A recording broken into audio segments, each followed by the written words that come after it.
ನಿಮ್ಮ ಮ್ಯಾಗ ಕೋಪ ಮಾಡ್ಕೊಂಡು ನಾನು ಇನ್ನೂ ಬದುಕಿವ್ನಿ ಅಂದರೆ ಅದನ್ನು ನೆನೆಸ್ಕೊಂಡ್ರೆ ನನ್ನ ಮ್ಯಾಗ ನನಗೆ ಕೋಪ ಬರ್ತೈತಿ ಅಪ್ಪಯ್ಯ. ಯಾವುದನ್ನು ಬೇಕಾದ್ರೆ ಮುಚ್ಚಿಡ್ಬೋದು, ಆದರೆ ನಿಮ್ಮ ಮ್ಯಾಕಿರೋ ಪಿರುತಿ ಗೌರವನ ನಾನು ಹೆಂಗೆ ಮುಚ್ಚಿಡ್ಲಿ? ನನ್ನ ಹೃದಯ ನೋವಾಗುವಷ್ಟು ಮುಚ್ಚಿಟ್ಟಿವ್ನಿ ಅಪ್ಪಯ್ಯ. ಯಾಕೆ ಹಿಂಗೆ ಮಾಡ್ತೀರಿ? ಎಲ್ರೂ ನಾನು ಮಾಡ್ತಿರೋದೇ ತೆಪ್ಪು ಅನ್ನಂಗೆ ಮಾತಾಡ್ತಾವ್ರೆ. ನೀವೇ ಹೇಳಿ ಅಪ್ಪಯ್ಯ, ನೀವು ಅವನ ಬಗ್ಗೆ ಏನು ಹೇಳ್ದೇ ಇರೋದು ತೆಪ್ಪು ತಾನೇ?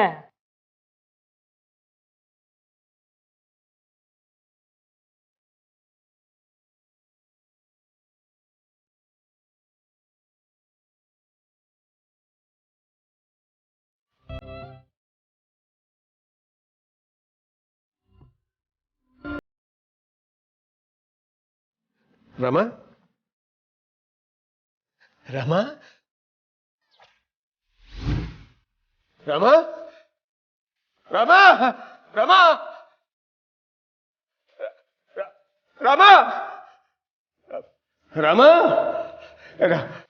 ಸಾಹೇಬ್ರೆ, ಏನಾಯ್ತು? ಸಾಧಕ, ರಾಮ ಬಂದಿದ್ದ. ನನ್ನ ರಾಮ ಬಂದಿದ್ದ ಸಾಧಕ. ಸಾಹೇಬ್ರೆ, ರಾಮನ? ಇಲ್ಲ ಸಾಹೇಬ್ರೆ, ಬಂದ್ರೆ ನಾನು ಹೇಳ್ತೀನಿ. ಇಲ್ಲ ಸಾಧಕ, ರಾಮ ಬಂದಿದ್ದ. ಅವನ ಕೈಯಾರ ನಾನು ಮುಡ್ದ. ನಂಗೆ ಗೊತ್ತಾಯ್ತು ಸಾಧಕ. ಇಲ್ಲಿ ಆಚೆ ಕಡೆ ಅವನೇ ನೋಡಿ ಸಾಧಕ, ಹೋಗಿ. ಸರಿ ಸಾಹೇಬ್ರೆ, ನಾನು ಹೋಗಿ ನೋಡ್ತೀನಿ. ನೀವಿರಿ, ನಾನು ಹೋಗಿ ನೋಡ್ತೀನಿ. ರಾಮ,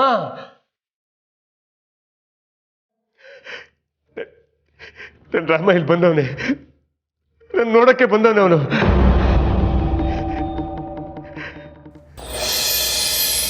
ಲೇ ರಾಮ, ನಿಂತ್ಕೊಳ್ಳ.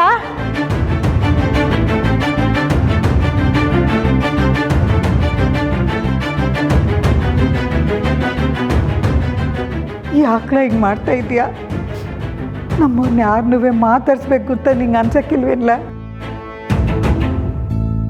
ಇನ್ನೂ ಕೋಪನೇನ್ಲ? ಸಾಹೇಬ್ರು ಇಂಥ ಪರಿಸ್ಥಿತಿಲಿ ಇದ್ರೂ ಮಾತಾಡಿಸ್ದೆ ಹಂಗೆ ಹೋಯ್ತಾ ಇದೆಯಲ್ಲ, ಯಾಕ್ಲ? ಬಾರ್ಲ ರಾಮ, ನಿನ್ನ ನೋಡಿದ್ರೆ ಸಾಹೇಬ್ರು ಸ್ಯಾನೆ ಖುಷಿ ಪಡ್ತಾರೆ. ಬಾರ್ಲ. ಇಲ್ಲ ಸರ್ದವ, ನನಗೆ ತಡಿಯೋಕ್ಕಾಗದೆ ಅಪ್ಪಯ್ಯ ನೋಡಮ್ಮ ಅಂತ ಬಂದೆ. ಈಗ ನೋಡಾಯ್ತು. ನಾನು ಬಂದಿದ್ದು ಅವ್ರಿಗೆ ಗೊತ್ತಾಗೋದು ಬೇಡ. ಹಂಗನ್ಬೇಡ ರಾಮ. ನನ್ನ ಬಲವಂತ ಮಾಡಬೇಡ ಶಾರದವ, ನಾನು ಹೋಯ್ತೀನಿ. ರಾಮ ರಾಮ